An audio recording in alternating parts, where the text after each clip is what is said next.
Hey, I'm Mr. X. I'm the guy behind the guy, giving you all the information you want to know, all the information you need to know about the VA claims process. Today we're talking about private DBQs and exams exposed. Are they helping or hurting your claim? Now, one of the biggest complaints or gripes amongst the veterans in the veteran community is you go and get a private DBQ or exam and you submit it. And then the VA rater, while reviewing it, either doesn't accept it, doesn't explain it, and denies your claim. So why is that? We're going to dive in and talk a lot about it, okay? So specifically here in the manual is the areas that it talks about the sufficiency of the examinations and all these private DBQs. We're going to go through it here really quick, so buckle up. All right, got the manual here pulled up, ready to go. So this is talking about the sufficiency of exams, broken down into 3 different areas, okay?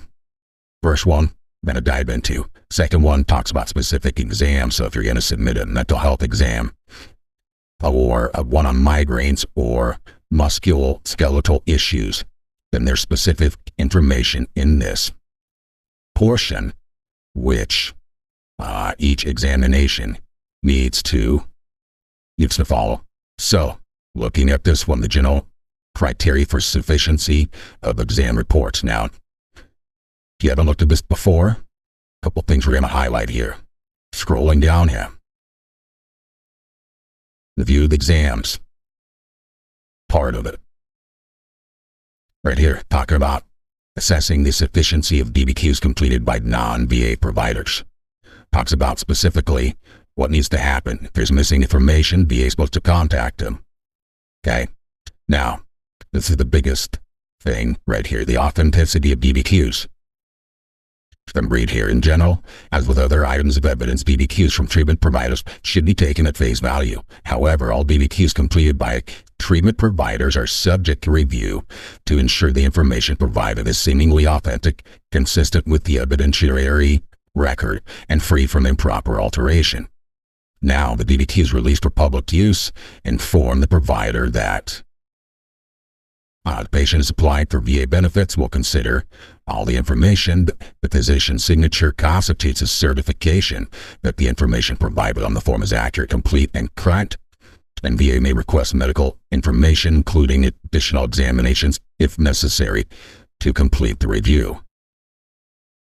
Scrolling down here, claim processors may not dismiss a private completed DBQ without a justifiable and documented reason. Now, what would be those reasons? Well, next portion of the exam, of the manual here, potential indicators of DBQ inauthenticity. Okay, potential inauthenticity include but are not limited to VA, the non-VA provider identified in the exam has contact information that is unverifiable or contains discrepancies. Okay, easy enough.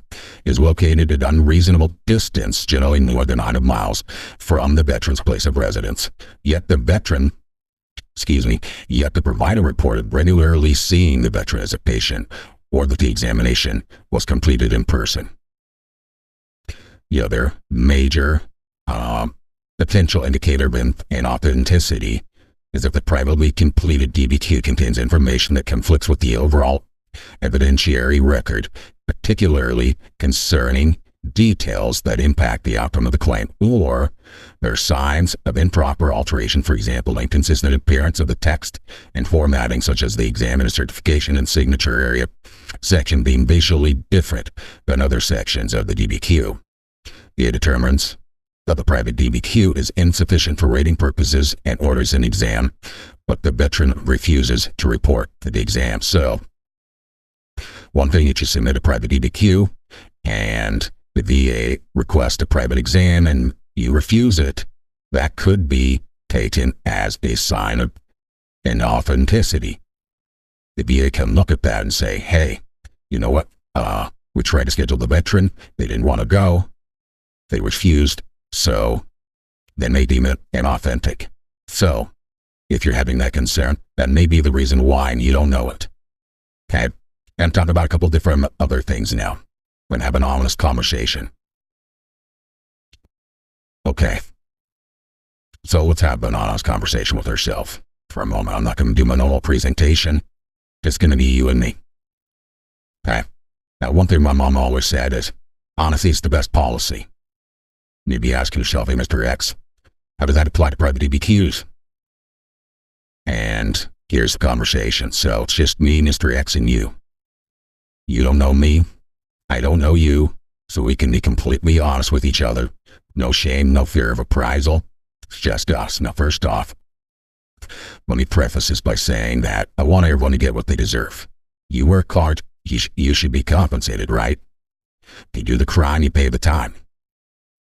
But let's call out the hypocrisy as well. Okay, now, for example, in politics, no matter what your political beliefs are, you may get mad at one side or the other when they lie or tell half-truths, right? Do you also get mad at your side when they do the same exact thing? Now, remember, we're being honest with each other. Both sides are guilty of this, right? But we only want to hear our side of it. We only want our side to win. Now, is that right, or being honest? I think most of the time, we don't subscribe to the extremes of the left or the right of politics. We're all down the middle someplace. Now, you served our country. You picked up the mantle, you trained hard, you deployed, you fought, you sweat, you got hurt. You know someone that got hurt, or even KIA. And now, you have residual symptoms, disabilities associated with all of that. And so you filled out the proper paperwork, the VA compensation claim. Check. And in the end, I want you to get what you deserve. If that includes the 100 Club, then that's awesome. I'm happy for you. Now, since we're being honest with ourselves, let's take that same approach and let's look at the history of these private DBQs, because sometimes the VA has allowed them, and in the past there's been times where they haven't. Now let's ask ourselves, why is that? Now, what's the purpose? Now I can hypothesize or even guess about all sorts of reasons, the good and the bad of it all. One private DBQs make it easier for the VA to process claims. For example, if you submit your claim with your private exams or DBQs, it should yield quicker results, because you don't have to wait for the VA to process it, then order the exams, and then it comes back, and then wait some more time, and then the VA rater then finally looks at it. If they makes a decision or not, right? So the whole process can take quite a while. And there's a real benefit to you submitting a private exam, having it completed, because it should speed up the process. Now, in the past, some veterans could really dislike the VA due to incidents that have happened, histories of interactions, things that have been heard or told, and maybe they just don't trust the VA or want anything to do with the VA. Okay, now I get that. Some of that is deserved and some isn't. So maybe the VA allowed private DBQs to help with those individuals, give them an opportunity to be compensated without going through the normal VA process. Now, I can go on and on about different scenarios and examples, but I think with anything government-related, there's a history of fraud, waste, and abuse. Like it or not, they're just finding out some of these things. Okay, now with private DBQs, there's a chance that there is fraud, waste, and abuse. Is there not? I'm not talking about your case specifically. I'm talking about in general. Is there a chance? Well, I think the answer is obvious, right? If you don't think it's obvious, then we're out being honest with ourselves. Now, I think we can answer yes, but why? Well, because in the end, money is involved. And most private DBQs aren't cheap. I've seen them for $200, $400, $700, $800, $900, $1,400. Lots and lots of money. And in the end, there's no guaranteed results. Pay all that money with no guaranteed increase. And that seems like an awfully big risk. That's why I'm not a huge fan of private DBQs in general. Now, as you know, and as you've seen, there's some private YouTube channels out there, different ones, that have links to, hey, go to this site and get your private DBQ. Now, So that because they're absolutely trying to help you and give you the best service possible? Yeah, possibly. Or is there other reasons that those private DBQ sites are referenced? Are they giving a cut of it? You pay X, a certain amount to the examiner, and then, as a referral fee, that certain channel gets a cut. Now, I'm not saying that. I don't know that for sure. Okay? But why, with so many different examiners out there, why would they promote only that one? Okay? So, one of the things I, tell my kids in life is trust but verify. You can't just believe everything you see. So, from the VA's perspective, let's talk about these private DBQs. Is it worth the risk? Some will say yes, some will say no. But I'll say this, of all the private DBQs that I've seen from veterans, which are in hundreds, if not more, thousands, I'd say only about 5% of them are absolutely truthful. Now, before you blow up in the comments, call me every name under the sun, let me say this. At times, it's completely obvious, and I can tell you why. Pick any disability that you are rated for. Now, if you've, let's say, been rated at 10% for GERD for the last 5 years, okay, might be 7 years, could be 10 to 12 years. Well, let's just say it's a long period of time. And during that time, you've had multiple exams, and each one of those exams have come back at 0 or 10% disabling or something like that. But then you submit a private DBQ, and all of a sudden, that exam shows that your disability is now 50% disabling or 80% disabling. Now, this is all without any major incident, surgery, or something else that points out some complication. It's just this one private DBQ that shows there's a huge jump. Yeah. So, in those instances, I would say it's obvious that there's not absolutely truthful evidence in that exam. At that point, the VA then takes a look at it, denies it, you get mad, called the VA jerks or a-holes for ignoring evidence, etc., etc. You've seen the comments about it, you've seen other videos about it, I'm sure. But in the end, you knowingly submitted something that wasn't truthful, and now are mad about it. So who are you really mad at? Mad at? In the end, you lost all that money you spent on the private DBQs. And I've seen that same thing occur for mental health, neck issues, back issues, migraines, knees, IBS, everything. Okay, so let's be honest with ourselves here. Let's do things the right way. Look over all your service treatment records.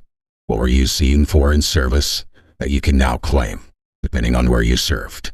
Or, what are the known presumptives for conditions for individuals who served in Southwest Asia, or Vietnam, or Korea, or Laos? Okay? Now, I would suggest applying for those things. When you go to your C&P exams, talk about all the symptoms that you have on the daily, weekly, or monthly basis associated with that disease or in general, and let the examiner figure that out. Let the examiner figure out what's applicable to what disease process. Ultimately, in the end, what I want for you to avoid is this. You pay a crap ton of money to a private examiner of some kind for something that's not guaranteed. And that's one of the reasons, like I said, I don't personally like private DBQs. And for something, let's say, that isn't granted on the rating decision, or then it's overturned, that's a waste of time. That's a waste of money and doesn't help anyone. Just like your taxes, for example. If you cheat a little bit, you probably won't get caught. And if you cheat a lot, in the end, eventually you're going to get caught. And when I say caught, I mean, do you apply for an increase and then it's turned down? Or then it's reduced. Okay? I just think honesty is the best policy. Honestly claim everything you've earned and deserve. Honestly talk about all the symptoms at the exams. People have bad days. You, me, the examiner, the VA rater who's going over your claim. We all have bad days. Now, hopefully, we all don't have those bad days at the same time. Okay? But in the end, let's talk about it. Why are you getting the private DBQ? Okay, now, do you live in a rural area where the VA doesn't have a facility nearby? Are there trust issues? You know, do you have trust issues with the VA, the VA doctors or examiners? And I'm not saying they're not justified, okay? Let's ask ourselves the reason why. Now, are you truly trying just to get compensated for your injury, disease, or disability, and the VA keeps ignoring or discounting the evidence? Yeah, it's a possibility. Are you trying to get something you don't deserve and kind of gaming the system? I'm not saying you specifically, but it's a possibility, right? Now, the reasons are your own. But seriously, though, and depending on your reasons, those reasons may be valid. Submitting a private untruthful DBQ and then getting annoyed when the VA denies it, while going through the whole process, in the end, it's only you that's affected. Everyone else sleeps fine at night. Examiner, you paid a handsome fee to do this private DBQ, they're sleeping fine. The VA rater, who acknowledged your private DBQs for what it was or what it wasn't, and then denied your claim, denied your increase like they're doing their jobs. It's only you, in the end, who are upset about it and who are a little bit lighter in the wallet because of it. So that's why I said honesty is the best policy. Apply for everything, but save your time and money on all the other things. Sleep better at night. Choose to be happy, because we're going to get through it together. Now, I'm going to get off my soapbox here, because I know I've said a lot of things, and my goal here isn't to upset you, but I want you to save money. I want you to be realistic with everything. Okay? No one's perfect. I'm going to get off my soapbox, like I said. Please like, subscribe, leave a comment. You think I'm crazy for bringing this up about private DBQs, then talk about it. If I'm absolutely wrong, then be prepared to back it up. Tell me while I'm wrong. Tell me what you feel. Let's have a talk. Let's have a conversation about it. All right, I'm Mr. X, and I'll see you next time.